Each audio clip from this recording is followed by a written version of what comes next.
on someone's head. Damn the fucking Cold Read Council. I should be planning the downfall of Grimm from a palace, not a fucking tent in the middle of a camp. Once again, they have luck on their side. Stupid, damnable fucking luck. Have peace, friend. It is as you say.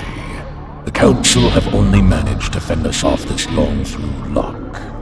Luck that has just run out. Who is this? Allow me to introduce you to the most depraved hunter in all the realms. He is known as the Tabby. You'll find I'm a lot more reliable than those two idiots who've been leaning on this whole time. So you think you're just going to show up and everything's going to fall into place? You can defeat the Lord of Death, where the Dark Triad could not? Obviously. Of course I can. Why, I ought to... Enough! As entertaining as it would be to watch the bloodshed that is about to ensue, your plans are a bit more important. His plans? But of course, our mighty leader here has been seeking a way to bring down the Council, which is why I have brought you here. Mighty leader? Yes, and the main obstacle is Commander Grimm and his fortress. We have gathered an army of men, monsters, and war machines, which should be enough. Is it big enough? Size really does matter. Of course it is. 20,000 men at arms with another 25,000 mercenaries, over 100 vampire lords, each with a horde of over 1,000 dead. Not to mention the feral beastmen and their siege machines numbering by the dozen. I find it hard to believe you've built such an army. Fine. Then why don't I show you?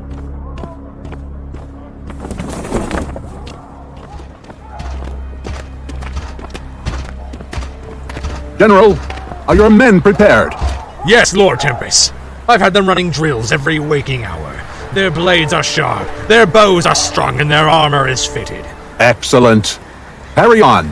Your men will be richly rewarded for their efforts, this I swear.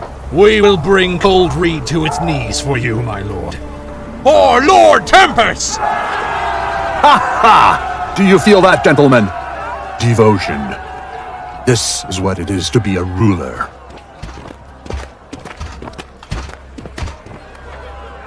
Captain! Greetings, boss. We gonna get to cutting or what?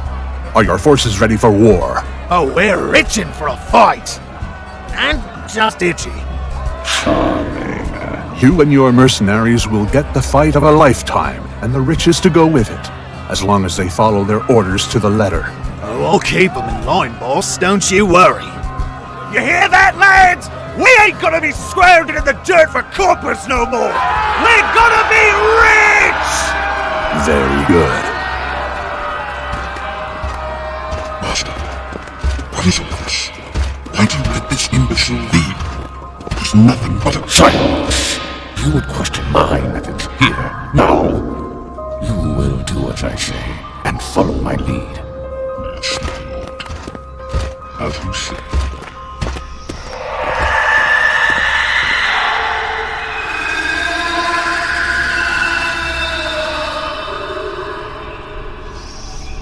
Ah, my Lady Carmine, are you and your kin ready? But of course, Lord Tempest. The legions of undead and their masters stand ready to feed on your enemies. And how are you settling into your new position? Very nicely. I think you'll find me far more ravenous for victory than that fool Ravenmane. Wonderful, my lady. I see we can expect many great things from you and your kinfolk. As I have promised, Renara's Grove will be yours to defile as you see fit when I am crowned. For which we are eternally grateful to you, my lord. We are ready. We will await the call to war.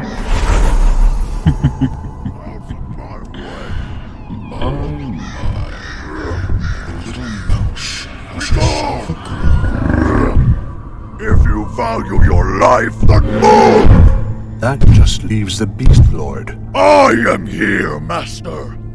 The rams are ready and catapults loaded. The animals will follow you. I knew we could count on you, Bovis.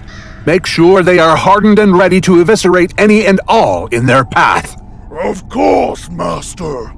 It will strike fear into the hearts of man! There you are. This is the army I will crush the council with. Big enough for you, little Taddy? It is a damn big army. But do you know how to use it? You can smash an army twice the size against Grimm's fortress walls and not break through. You'll need to fight smarter than the last few times. Well, obviously I hadn't planned to just attack. Wraith, explain to your underling what our attack plans are. Of course, Lord Tempest. The 45,000 human troops will be split into 2 waves. The mercenaries will attack the walls, while our trained troops will escort the siege towers along with the animals. The former in which will be held the vampires and their undead. The undead will storm the walls, while their masters make sure Grimm cannot control them. A good plan, Elvarnus. Elvarnus? Who? No, my name is Tempest. And yes, my plan is brilliant. I only see one very big fucking problem with this almighty plan of yours, Tempest. Oh, really? You have spotted a problem that I have somehow overlooked. Well, yes, it's a great plan and all, and I'm sure you'll plow your way through most of their army, for sure. But what about the council? Let's say you manage to kill something. Grimm will be protecting the core council. Oh, and let's not forget, he's immortal! A little bit of an oversight, wouldn't you say? I'll deal with the council, and I have a solution to our immortal problem. But it relies on you. Oh? Do tell. I think he means me. Your friends seem to be coming out of the woodwork. But I am your friend, Lord of Time. I am here to offer you a weapon like no other. A weapon that can kill Grimm? Oh yes, Lord.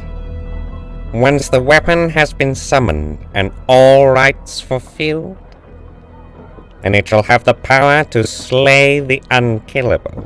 Well then, bring it to me. It is not that simple. First, you must choose. Pick one of these 3. All right. That one, on the right. Now we simply slice the throat. Now we got them. By the old gods, what are you doing? What is needed? Now we just split them open. Now, Lord, you must reach in and gain the spear. Reach in? You want the spear to kill Grimm? Then reach in.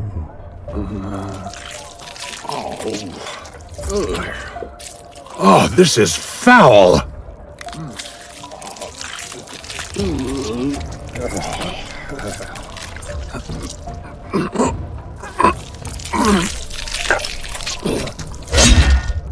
What? How? Very good, Lord, very good. Now, you must follow me, for there is more to be done before the weapon is ready. Elvarnus, why are you sucking up to him? You best hope he doesn't expect me to call him Lord or Master. Because we need him, for now at least. That spear can only kill Grimm because it's cursed. The spear must claim 3 lives. The first and the last are simple. The first is to summon it, and the last is its target. But the second life is trickier. But for us, it is a blessing. For the spear will take the life of the person who claims it. But that was... Oh... that is cruel.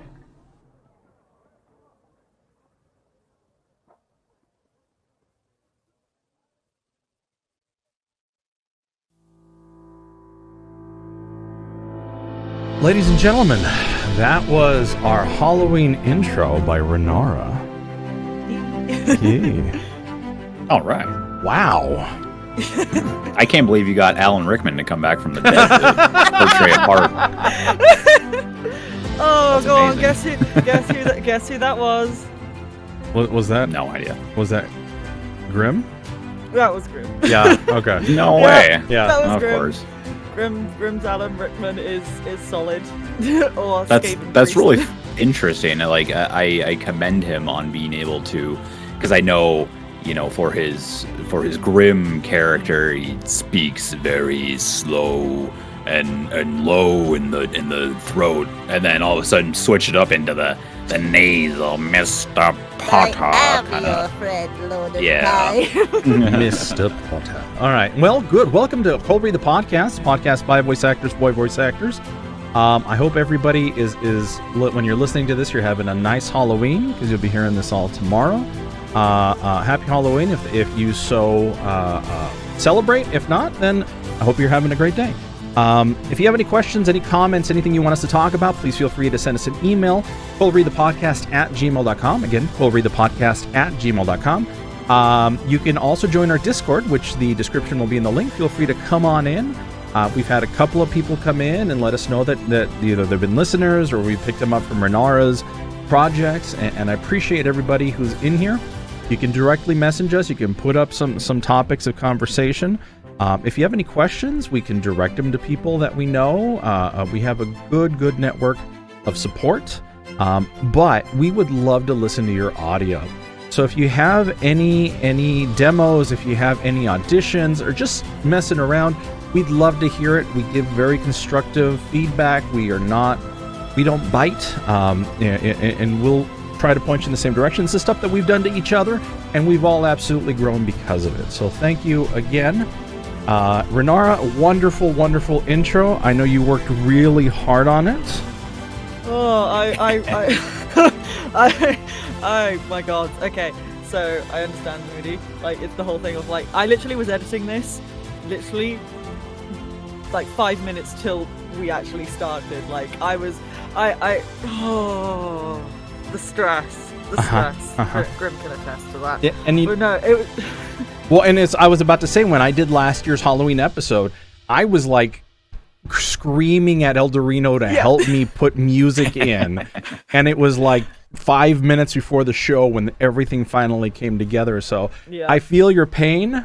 You are now exempt from another Halloween for at least 4 more years if you're around. It's all good. It's all good. Yeah. So you're absolutely good. So let's check in with the team. I've already kind of talked to a little bit to Renara, but let's officially see how your week has been. So Renara, how has your week been? It has been. I have been busy, but like healthily busy, and then until like today when it became slightly unhealthily stressed. But like everything else was going okay, and plans were doing fine. It was my half term, so I had the whole half term, so that was nice. Went to the spa for the first time in a very long time, which is nice. All right. And you left us out. Thanks. Well, I would have invited you, but unless you want to come with me and my mother, I don't know if that would be. We talked about this last week. Yeah, we did. I said I was all in. Yeah. Fair enough. But no, it was really fun because this intro actually managed to get a couple of people from Buka's from the guild we talked about last week. So right. I'm gonna get that, like, so well, one extra one, and Bad News Bakery, who plays our illustrious Lady Carmine. Aha. Okay. Yes. But Xander Wolf plays well, 2 characters in that. I'll let you figure out who they are. But we'll definitely hearing more of Xander in the future, because I'm 100% bringing back one of his characters, because that's going to be so cool. I mean, their characters, apologies. But yeah, no, it was great. It was a learning opportunity for quite a few of us in this week. Oh, and a role I am in finally got released. Yeah. And I was like, I wasn't expecting that.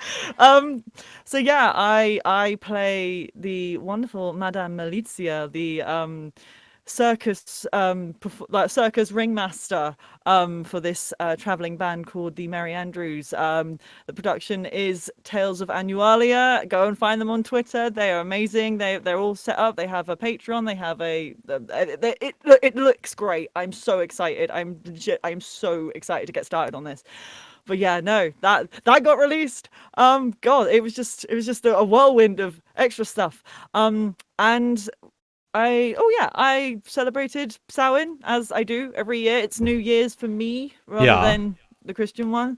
And it was nice to actually be able to do a proper full-on sort of ritual out in the woods for the first time, which is like really nice because I do recall you mentioned that you had found some woods that were free from free from Karens.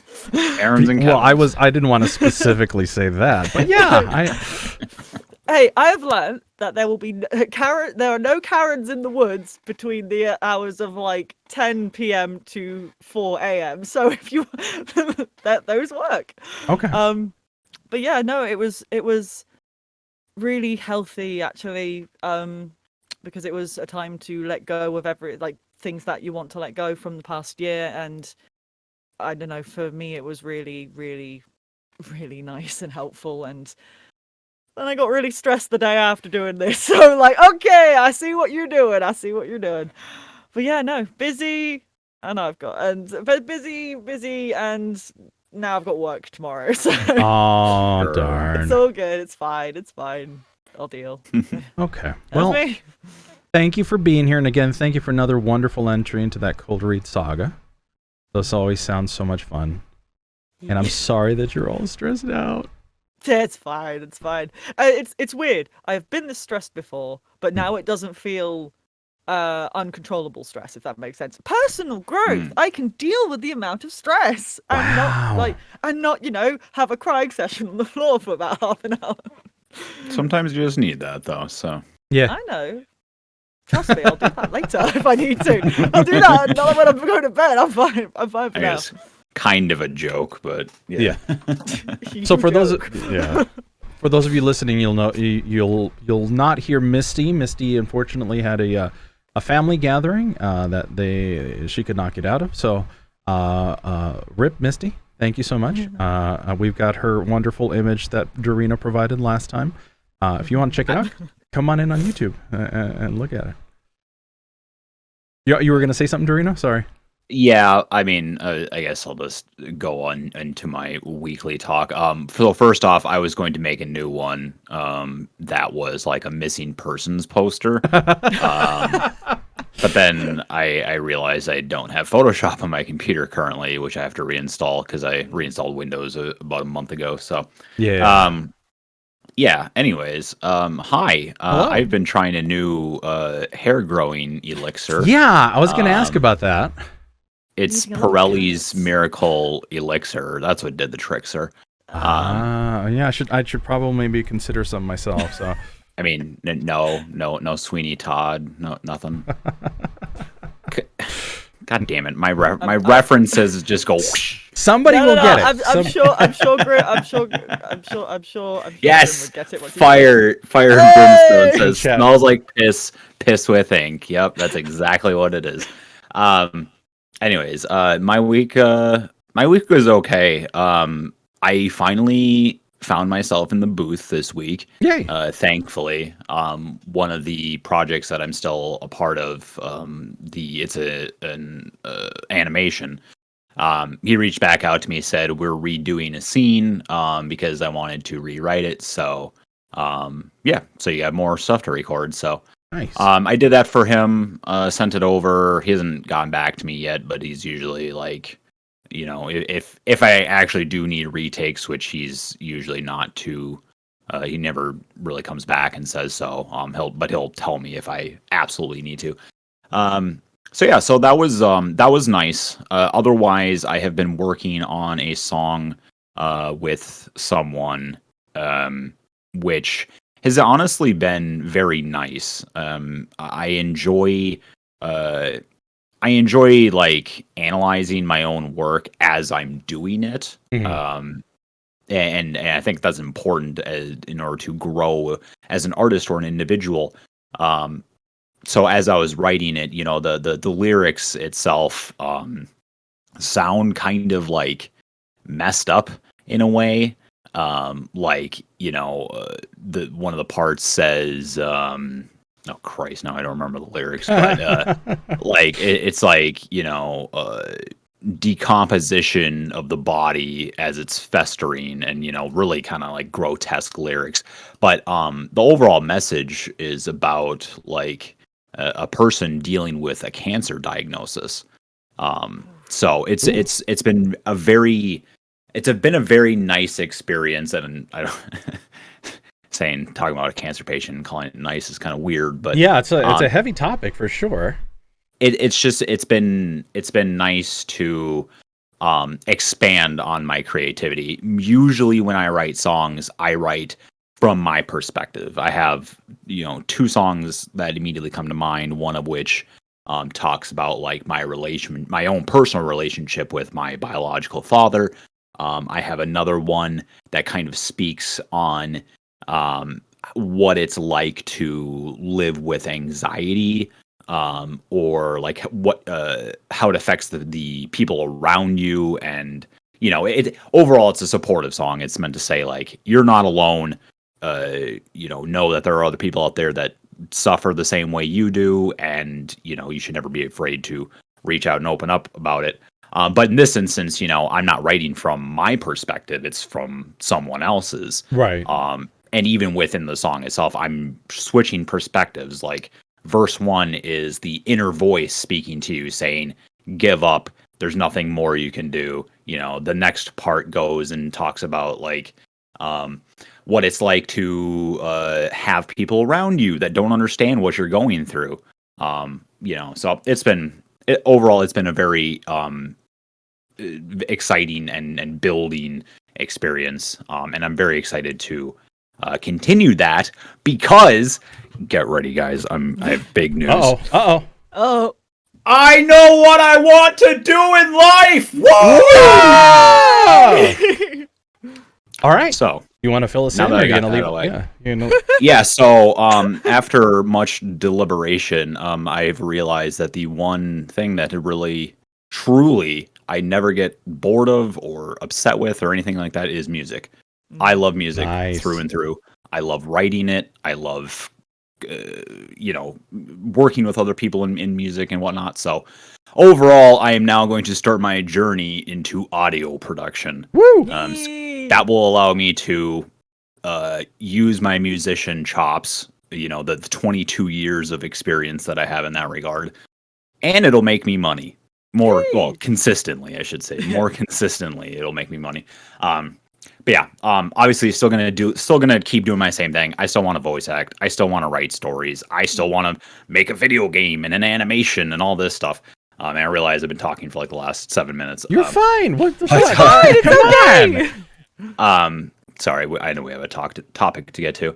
So yeah, that's really about it, at least for the past week. We also went to a Halloween party yesterday. And I was Ash Ketchum, and my wonderful girlfriend Megan was Pikachu. Picture it didn't happen. One of the her friend, we were over at their house, and they did a couple costume as well, and it was Carl from the movie Up. And that was like the husband, and then the wife was the house with the balloons. Oh my god! I shouldn't laugh, but oh my god. Well, it's actually really creative. Yeah. Well, they walked out, and they're like, "What are you guys thinking?" And I was like, "Oh, that's such a cool idea." And here I am. I'm like, I wish I could say good things about this, but your costumes, much like the movie, depresses me. So, I mean, don't get me wrong, it was a great idea, but I can't ever watch that movie again because it makes me too sad. Anyway, so the rest of the night, after the husband in this situation got quite intoxicated, was running around the house wearing the Carl mask for some reason, and so I got this great idea to like recreate Home Improvement. And if you haven't seen that show, it's an American-based sitcom, but it's about like about like a regular Joe kind of guy who hosts a TV show. But his neighbor Wilson is only ever seen from the other side of a fence, and you only see half of his face from the bridge of the nose up. Yeah. So our friend wearing the Carl mask decided, or rather, I decided it would be a great idea to take a picture of him over the fence. Wow. And it looks just like that. So, that's how Wonderful. my week has been. Nice. Wow. Busy week. Very busy. Yeah. So I've got most everything set up in here. I do have a weird echo that's driving me up the wall when I'm recording in the booth. Because I had everything so finely tuned upstairs, and now I switched mixers because I had to come down here and I made some changes, and now I just cannot tweak my audio the way I want it. Regardless, I did send in some auditions, and honestly, I think because the audio wasn't at 100%, it hurt me. But I'm trying to get the most out of that Voices.com membership, only because If I don't use it, then what the hell am I going to do? And I'm due for one project, and I feel really bad because I want to get them the best recording that I can do, but I don't feel like my equipment is there right now. So I may have to buy a new mixer again. I may have to try to figure it out. It's weird because I figured being down here, not having the road noises anymore, not having the door constantly opening and closing, would make things so much easier, but it's like I have to it took me months to find the right settings. So it's like, and I want to just get back at it. So it's one of those situations, you just, there's not much that you can do. And definitely, I think I'm going to talk about it in my next intro. Not sure that where I can go from there. My daughter is working on audio engineering. I may bring her in and try to figure, she's doing she's going for a music major. Poor thing. Oh, there you go. Yeah. But one of her classes right now is like audio engineering and all this. So I may bring her into it. But she's super busy. She just, by the way, in the last week, we bought 2 cars. Oh my God. Right? Okay. Just side note, I probably, took out a loan of $70,000. So my daughter had a horrible mistake of a car that she purchased, but she really liked. It was a Cadillac DeVille, but the thing is such a pain in the butt to work on. It would have been like $2,000 to get it up and running. She sold it, and then bought 2015 Nissan Altima, and it's running great. A little bit of buyer's remorse. There was other cars out there. And my wife yesterday, because we've been a 1-car family for who knows how long, goes out and buys a Thunderbird. Oh. What? Okay. Wow. I need to see what this thing looks like. Hold on. It's like it's like a combo between like a sports car and a hot rod. Oh, damn! Yeah. It's an older car. It's a classic one. It's like a 96. It needs some paint job. But apparently it runs like a dream. We haven't been able to bring it home yet because it's not fully registered. We're still waiting. So, it's what she wanted. I'm stuck now with the Escape. So next car, the Escape will probably go to my oldest, and I will buy a new one once, in a couple of years when everything calms down. So it's been a very busy week. I'm adjusting to certain medications that I got. So I've literally been getting home, cooking, and then just passing out. Yeah. So it's been fascinating. I'm just happy to have gotten some auditions out. It was really nice to get back into the booth. But now I'm taking Eldurrino's idea of moving blankets and hanging them inside the booth, and it gets so hot. Incredibly. Normally it wasn't so bad, but especially down here where I'm at, I used to have a window right next to me with an AC unit to my right.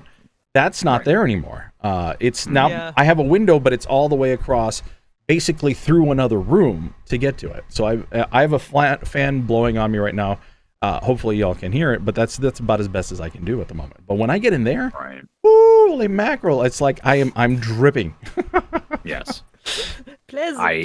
I know. I know. Like during the summer here, especially too. Like, yeah, the movie blankets make everything miserable. Like, not to go into too much detail here, but there have certainly been some times in which I've needed to record something on a specific day, and I just, I have to get it done. I don't have any other time, so I kind of just strip down. Like, no one sees me anyways, so, there goes the shirt, there goes the pants 30 minutes later, So, I mean, you got to do what you got to do. Absolutely. You have to make sacrifices for the passion in your life. Who says that we don't suffer as voice actors? Exactly. In what we do. I am profusely sweating for my love. I'm just gonna sit in the corner and go, I'm cold-blooded. I don't get too hot. It could be like, I can complain about it, but I'm not.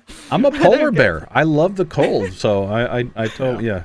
But so I'm looking forward to figuring it out. See those technical issues. I need to get power in there too, because right now I had power in the old place. I don't have one in here right now, so I can't charge my tablet. I don't have light, so it's a little awkward to work in the booth at the moment. So you kind of do what you do. So yeah, thank you for listening to my TED Talk when it comes to all my problems. I appreciate it. Before we go into the biggest topic, because we do have a particular topic we want to talk about. You Renara mentioned you had a gaggle of people submit some audio, but you had some tips for them. And as much as we love to do tips, let's kind of get an idea and hear what we got to hear. So one thing that, to be honest, I didn't realize until I talked to you guys just before stream, because to be honest, like my brain didn't really clock it. Like, how do I word this? I have no idea how to word this. I am so used to being able to just edit both mono and stereo that to me, when they both turn up, I don't get fazed by it. It's fine. I don't mind. Mm-hmm. But then after having a chat with you guys and then just realizing, oh yeah, that's kind of like the industry standard. It's not something I've actually discussed with them yet, but it's definitely, I got half of my audio in stereo and half of it in mono. Ooh. And it went over my head because I used to be in stereo until I got my mic, and now I'm in mono. So it's kind of like been an afterthought. But now after talking about it, it's a thing of the industry standard is mono. Yeah. I personally don't know why. If you guys could tell me why, that would be the thing. I can explain to you real fast as to why. Go for it. Mono is used for singular entities, a person, an animal, a car. Single things. Stereo is for the illusion of multiple things, which is why stereo is the common more in music and movies and stuff. You don't hear the sound of busy traffic in mono, because then it would just be like right in the center and it would sound like crap. And so it's balanced into two separate channels so that it hits both earphones. Oh, okay. There you go. I didn't know that. I didn't know that, but I did a film degree. But no, I think the main thing that it was really interesting because I had a couple of people audition for different small roles, and I had different experiences with two different people. But when it came to working with Xander, they were brilliant. They were very polite. They just got everything in on time. But the main problem we had was the fact that we kept having these like pops and clicks, more pops if anything, pops and rumbles, which usually come from when you're too close to the microphone. So I did my thing. Really? No, it was the thing. What do you mean? This sounds terrible. But because they were projecting a lot of quite breathy projection with Commander Bovus and the Merc Captain, it required a lot of breath for that. Yeah. So I have learned how to, at the very least in Audacity, how to sort of flatten, get rid of those in balance post. It all out. Yeah, so I was able to get rid of them, but I then put a big post up for everyone, simply giving a couple of pointers and clicks, pointers even there. And it was just talking about similar things how we've said before, which is, but I didn't know what type of microphone they had. So I said, if you've got a directional mic, you want it to be, at the very least, I think it would be a foot for you guys, about 30 centimeters for, my lot. Yeah, about that, about a bit more than that really, because with the directional mic, that's usually your boom mic or whatever. But sometimes a lot of Rode mics can be directional as well. Right. So, and that's when you have it sat on your desk and it goes straight at you. But for cardioid, it was or cardioid or what condenser, which are kind of the same thing. It was the whole thing of have a fair amount of space, but have it slightly to the side and tilted a little bit away, so that way it's able to still pick up your voice, but you can breathe past it so that it doesn't actually hit the microphone. I did also get a couple of thuds here, there, and everywhere. So I was talking about how if you are accidentally either tapping your mic stand or the cable, because that if you tap the cable, that will also come through, because sometimes you tap the cable, it jiggles the joint then gets picked up. And I just sort of put that out for everyone to hear, sort of thing. And they said they were going to have a look at their setup, do a few tweaks, and next time, because this is all the thing of like, I can deal with this now, but next time we come to using this character, let's do this. Right. And it's really nice, and I think it's definitely important not to rush in learning. At the very least, having being a teaching assistant, I find it, if you get too stressed out on a project or something, or if a director's being way too no, that kind of doesn't help your actors, and it scares them off. It scares them off. They don't want to work with you. So it's more the fact of this is this now, and it's our journey working together. This is where we're going to go. This is going to be awesome if you're up for it. I also had a thing. Stop me if I'm rambling. No. You know. If you're going to move on to a different subject, I want to quickly talk about what you were just saying. Yeah.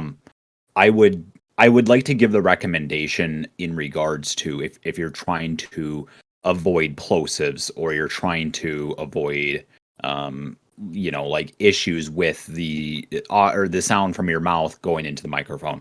I know you had said, move it off center and like tilt it.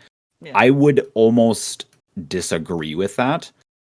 In that when you are recording, you want to be as direct on the microphone as you can, which is why things like pop filters are made, which is why windshields are made. It's meant to diffuse the air from your voice before it reaches there.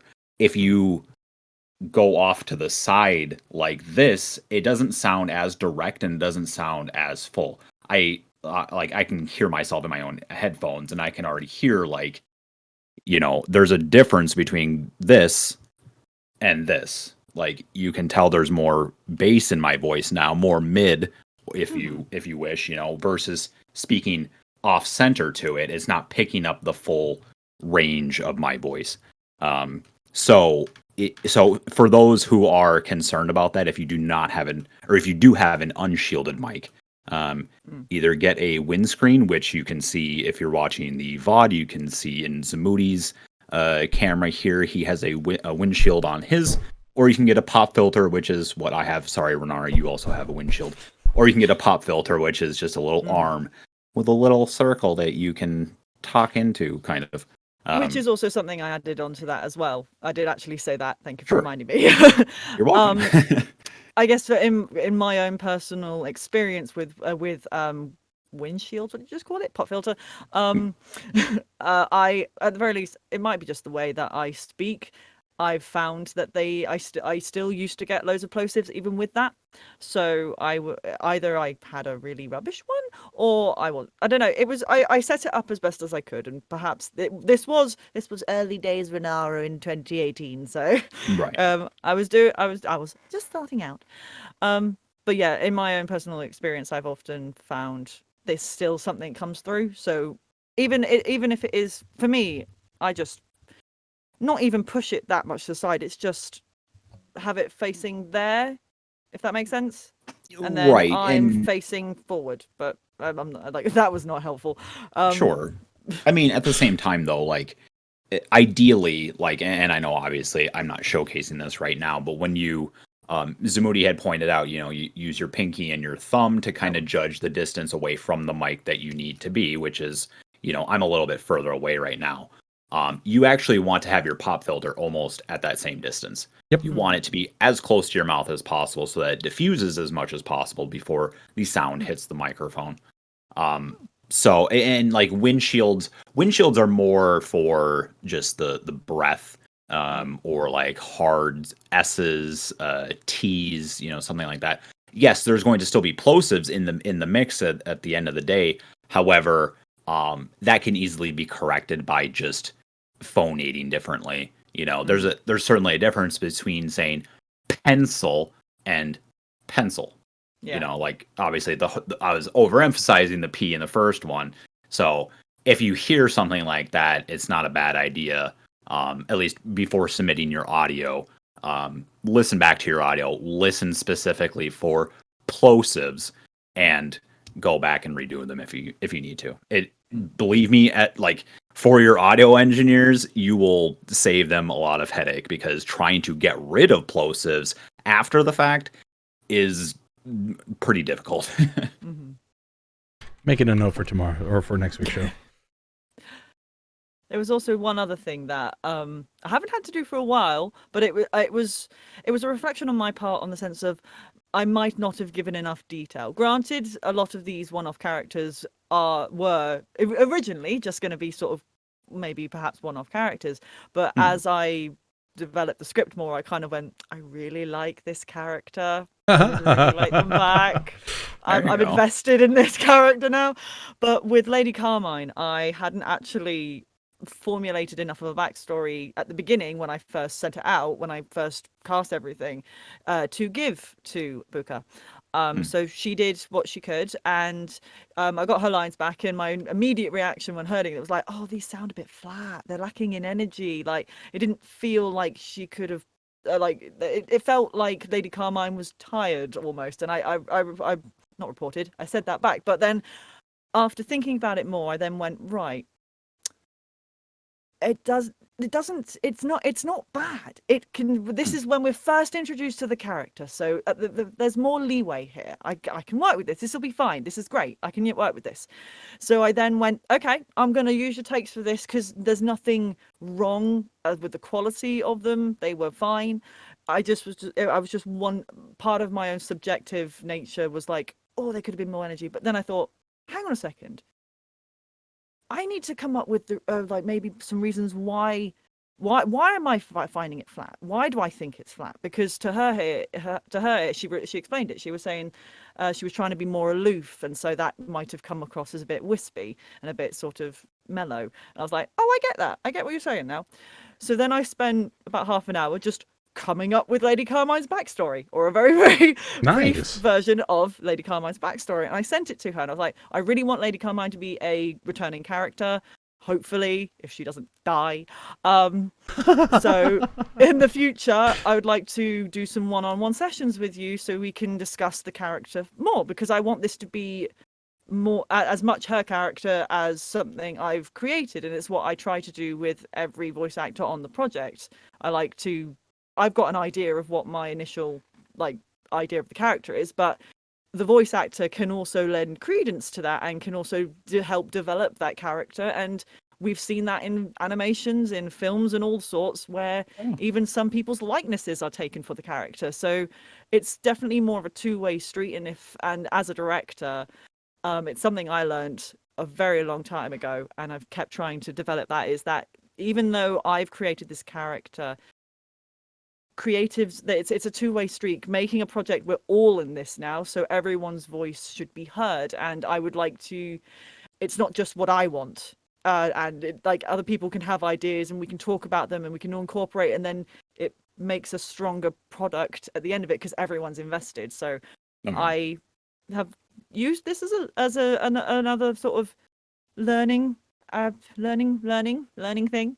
And I have hopefully two new voice actors who will be coming back for Legend of Coldread. That would be awesome. Nice. I'm so excited. Oh, yeah. Well, very cool. I would like go ahead. I'd like to add real quick onto that, just because you mentioned it, is if you are, cast for a project and you don't feel like a character that you're doing is fully fleshed out, or like you read the script and you are I guess doing your best interpretation of the character. Like, don't shy away from telling like the sound director or whoever is managing you in that moment as to how you feel the character should be portrayed, or like what it looks like in your eyes, because as perfect as we all wish we could be, there's times in which characters are written and they aren't fully fleshed out. Not every minute detail is figured out at the time of writing the script, or even writing a character description. So if you see something like okay, so for instance, spoiler warning for Breaking Bad. Later on in the series, one of the main villains is hurt severely. Like, they basically turn into Two-Face, and the actor that portrays him, he was approached by the director, and the director said, like, this just happened. Like, how do you feel the character would be at that point? Because they weren't sure how exactly that was meant to unfold. And he's like, well, he's very elegant. He's very neat. He would walk out of the room that he was in. He would adjust his coat and straighten his tie, make sure he looks his absolute best before shortly falling on the ground dead. And it came out beautifully. Yep. Absolutely stunning shot. So, and that may not have turned out without the actor's input. So, actors and actresses out there, if you have a part and you think that a character should be doing something different, or there's something that you just don't know about, don't be afraid to speak up, because that's kind of part of your job, right? It's to make the character the best that it can be. So don't be afraid to speak your mind. What's just no, go ahead. Well, really quick. No, I was well, just adding on to the Gus Freeman thing. It's funny because that character, when they first cast him for Breaking Bad, was supposed to only be a 1-episode character. But they loved the way he did it. So they started molding and building right around it. So just like Eldurrino saying it, don't be too afraid to make a part your own, because you never know where it's going to go. Exactly. Sorry, Renara, go ahead. No, it's fine. I was just gonna I mean, it's a personal thing for me in the sense of for being a director as well. I don't know if any other directors out there can relate to this, but I love it. I love it when actors come to me and go, oh, like, what if this character did this? What if they did this? What if we and I love hearing other people's ideas about stuff, because then that just helps me to create something that's more authentic to these characters and builds a story. And I enjoy it when actors and just creatives in general on a project are so invested that they want to put their stamp on parts of it, if that makes sense. Yeah. And it's just because I go into something I've learned since starting this damn podcast, seriously, that I have learned so much in sense of just go with the flow, and you never know what's going to happen. And I've learned that's like the main thing that I enjoy whenever I make these massive, like, cold read the podcast, like the Legend of Cold Read things. It's the element of unknown. And it's just what could happen. Like, what are these actors going to bring? What's going to happen with the script? What's going to happen? It's going to be awesome. I don't know what it's going to be, but it's going to be awesome. And it's just, I get excited. I get excited by people being excited. Good. We're coming up on 10 minutes, so I do want to talk about this. So during the last, I'd say about 10 days or so, there was a particular voice actress that went up in arms on Twitter. The name of Helena Taylor. She has portrayed Bayonetta in the first and second game. And she was trying to, well, first off, she broke NDA. Yes. And posted on Twitter that she was only going to get paid $4,000 for her part in this AAA video game. No. This is the initial one. I know there's stuff that's happened afterwards. Go ahead. No, I was just going to preface this by saying that she was. This is at the point in which she. No, never mind. Go ahead. No. Go ahead. Finish your thought. No. My what I was going to say has absolutely nothing to do with anything. So. Okay, so Eldurrino rambles. yes, I need to come up with one. So she goes on Twitter and she says, you know what, you guys, we need to boycott this. We need to change it. Voice actors just get taken advantage of, et cetera, et cetera. And it infuriates some people. I got a TikTok from Ravenmain starting this conversation. This is when I first found out about it, is because somebody posted a TikTok about the situation. So initial thoughts when it comes to that before we go too far into the changes so far. On it's basing it off of having no information at that, like when I first heard about all of this and when it first happened. I mean, I at that point went, oh yes, fine, yeah, she's speaking out. Oh my god, this that sounds terrible. Like, and I was like. I was like rooting for her at that point. Right. I think most of us were. Absolutely. Yeah. It's the little person taking on, because we had a very similar conversation when it comes to Crunchyroll. Crunchyroll shutting down anybody talking union and like ghosting them and drumming them out and finding new people. It's don't get me wrong, it does seem like voice actors do get the short end of a stick when it comes to a lot of this stuff.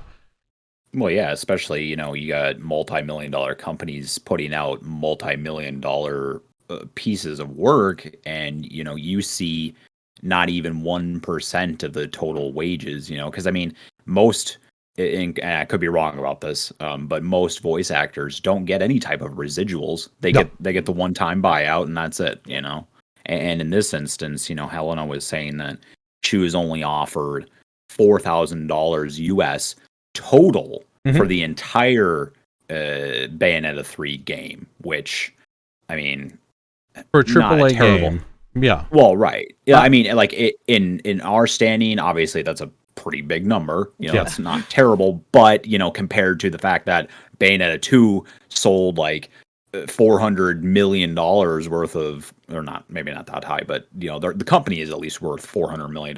Like, it's nothing. Sure. Yeah, 450. Yeah. So, anyways, continue.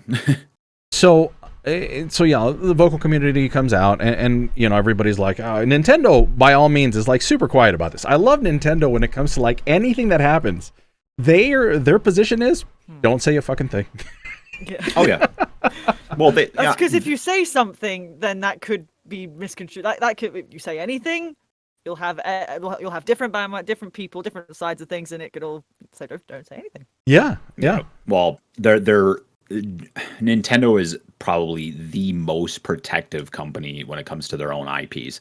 Like anything that uses any of their assets, they will fucking sue your ass immediately. Yeah, it's insane.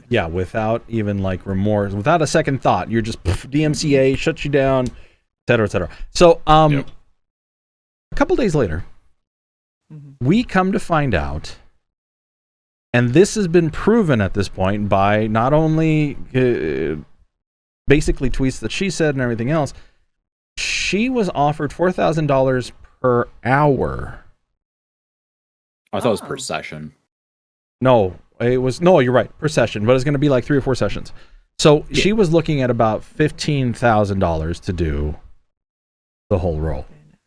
Right. She was fighting for more money. She was fighting for not the residuals, but I think she was looking for a percentage of the sales of the game, which is fairly unheard of when it comes to voice actors. I know actors in general can get that particular deal, but voice acting generally doesn't. They can get. Yeah, go ahead. I was just gonna say I would like to commend her in that effort, because yes, like Hollywood actors, they do get residuals on the the movies when they're played in theaters, when they're sold on or for home. They get a portion of that, albeit might not be as much as the initial paycheck, but it's still something. It's still keeping the money flowing. And in the voice acting industry, that's not a standard thing. So I do commend her for trying to flip the script in a sense and employ that, because honestly, like, voice actors, while they may not appear on camera, they put in a lot of effort for their work, and I honestly believe that residuals should become the standard in that regard. Well, the problem here, I think, is when you try to weaponize people and you use them in a way, they bite back, and they bite back hard. Yeah. Yeah. Of course. Yeah, so... the mob can be unpredictable. Yeah, no, and so the person who's actually did end up doing the work, and Renara, you'll probably be happy about this, is Jennifer Hale.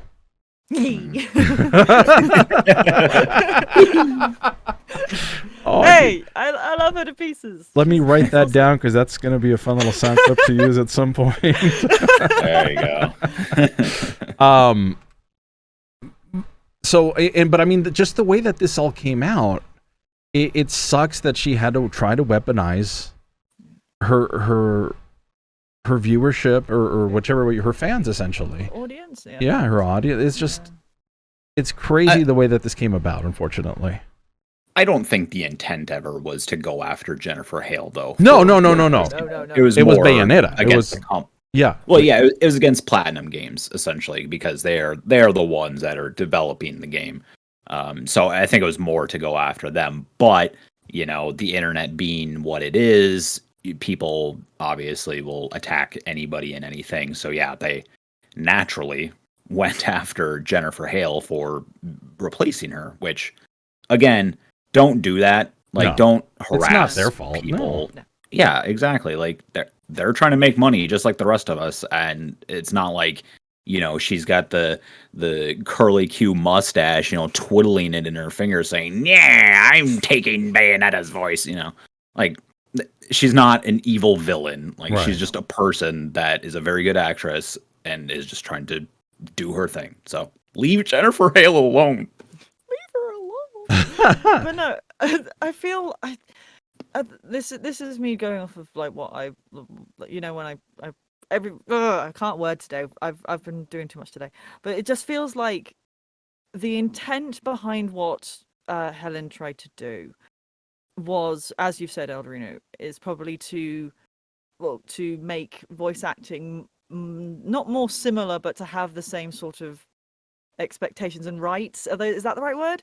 As other actors do, and yes, I agree, is commendable, and I think if that could be a thing, that would be amazing, because in like corporate stuff, like I've looked at all of the prices and everything like that, and in my head, in a weird way, I thought that's what usage rights and things were, if that makes sense. It seems in sense of, well, and that's why in perpetuity exists. There is a buyout for your voice when it comes to your performance.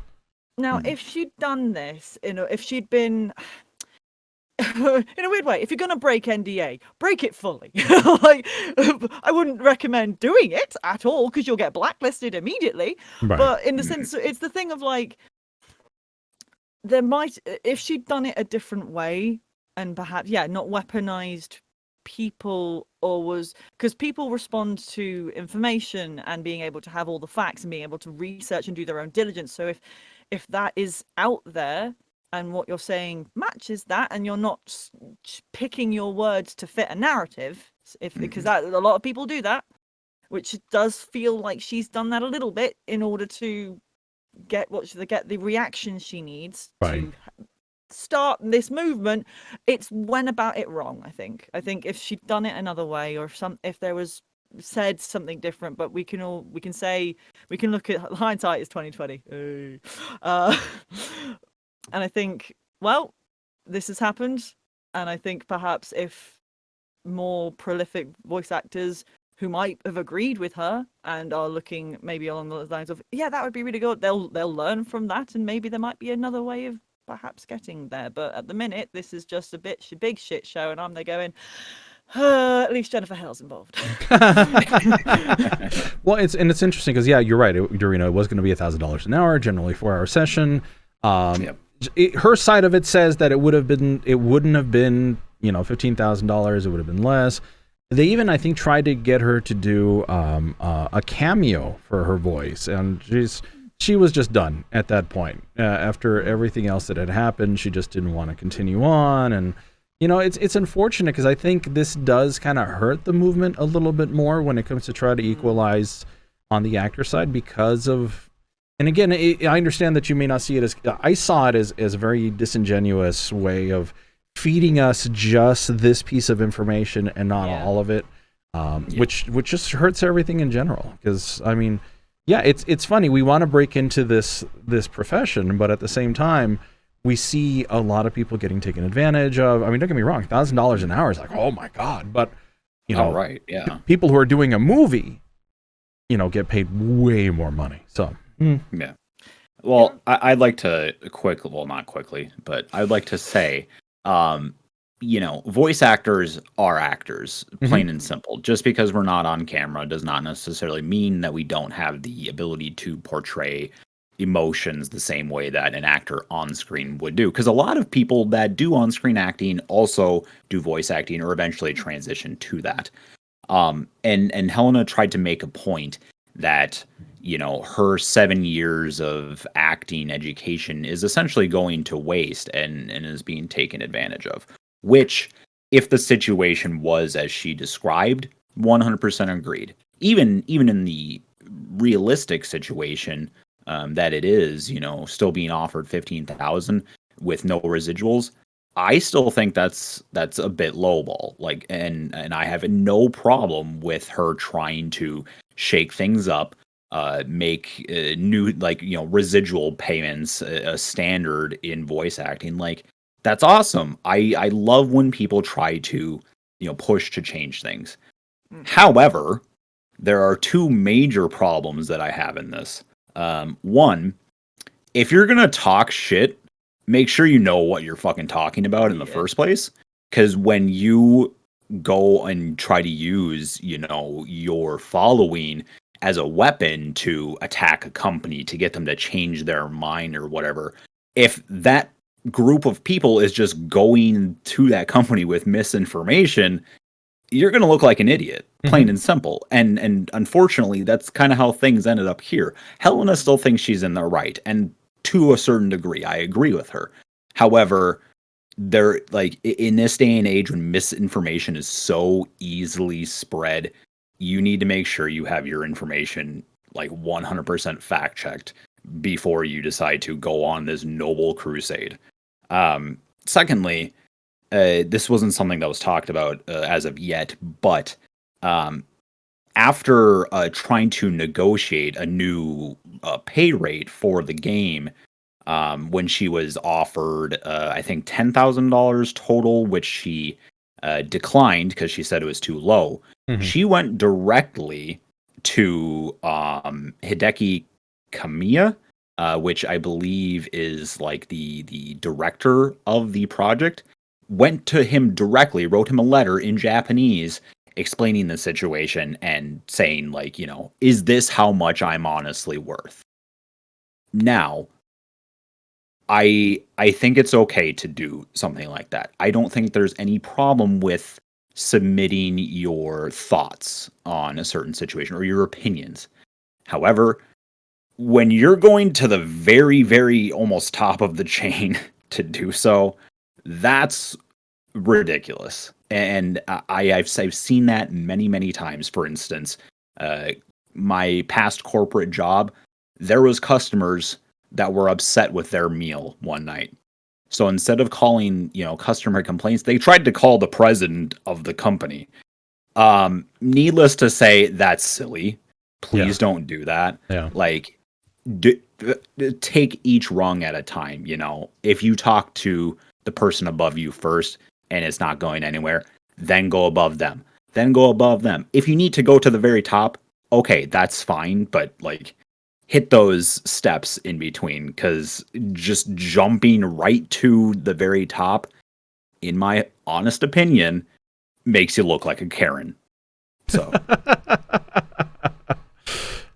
sorry, Helena. I think you're great. I think your acting is fantastic, but, like, you're running a business, fool. Get it together.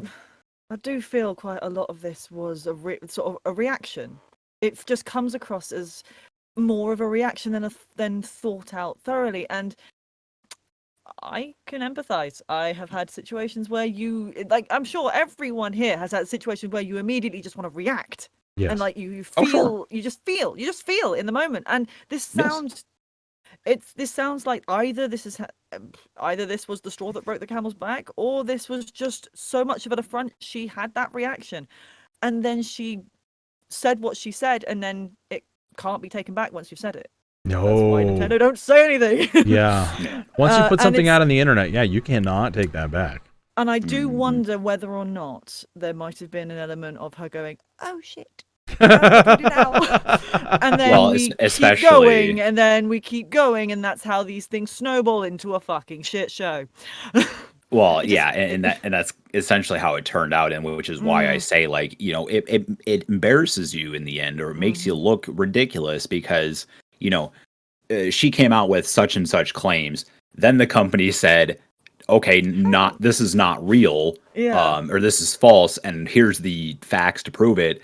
And then, you know, she responds back to, okay, yeah, you're right, I lied, but I'm still, you know, I still feel like I should be paid more. Like, that just makes you look silly. So please, like, you know, if you're upset with something, whatever it may be, don't have any like snap reactions or snap decisions. Take some time, let it simmer, think about it, and then do something about it. And I know how much actors like to feel in the moment, because believe me, I do it all the time. But yeah, I see your hand, Wrench. It's okay. We got this brings me on to something that I have learned actually recently, and this is something. It's I'm not going to say the M word, but it is a way of thinking that might help calm oneself. Mindfulness. But honestly, it's something I use with students daily, and I'd like to share this here. It's called the stop technique. And so if anyone's heard of it, you know where we're going from this. But literally, what the whole of this happens in like the first 5 seconds of something happening. And basically, it's an acronym. So stop is just, the S is just stop. Stop whatever you're doing. Don't even think, just stand still if needs be. Don't like, it's more, it's like if when something happens, don't immediately react. Just focus and just stop. Okay. Second is to take a breath. It's to calm yourself and start and recognize that you're having a reaction. It's really weird, trust me. It works. It's worked for me. O is for observe, which is, right, currently look at the facts, look at what you know is right in front of you. And then once you've got those facts in front of you, then you can proceed and think, having thought about how to deal with it, if that makes sense. So just whenever you feel like you're about to, I don't know, react to something, just stop. Just don't. Simple. Just stop. Just stop, take a breath. And then if it does warrant a reaction, have the reaction. But it's the thing, it's basically within the first 5 seconds. It's usually used in regards to like more real world things, like if, for example, you get into a car accident or something, or for example, somebody yells in your face. Or it's usually used in that sort of context. But I feel like in this, with what's happening here, if you ever have an interaction with somebody and your immediate first reaction is to want to react, just take that minute and process literally, what has this person said? Why, and take that minute just to literally figure out, why do I feel this way? And as actors, it might be a good way to then do some internal work and figure out, oh, this is why I feel this way. This is the point that made me react that way. And then, I don't know, you could take that into a character later on down the line. Who fucking knows? But it's a technique that I've used multiple times and it works for me. It may not all work for everyone else, but it's a thing. It might be useful for anyone out there listening. Cool. Ladies and gentlemen, that's our show. Thank you so much for being here. Thanks everybody who was in chat. Also, yes, Eldurrino, S is for stop, T is for stop. E is O is for stop. O is for stop. Yeah. Thanks you again, everybody. If you have any questions, any comments, anything you want us to talk about, please feel free to email us, ColdReadthePodcast@gmail.com. ColdReadthePodcast@gmail.com. Join us on Discord. It's in the description. Come on in. We do video games. Ladies and gentlemen, for November 6th, we are going to be doing karaoke for those that will be here before the show. And my understanding is that we may get a princess to join us. Oh, no way. Yeah, so we will see Finally, if she gets off her lazy ass. I mean, what? if she's still available. We did speak about that. So thank you, Fire and Brimstone. Thank you, everybody who was in chat. Absolutely appreciate all of the comments. Audio, if you have any, we'd love to listen to it. Bring it over. Yeah, Eldurrino? No, go ahead. Finish what you're going to say. No problem. All right. Well, but yeah, if you have any audio clips or anything, we'd love to listen to it. We'll listen to it on the show, give you any form of constructive feedback.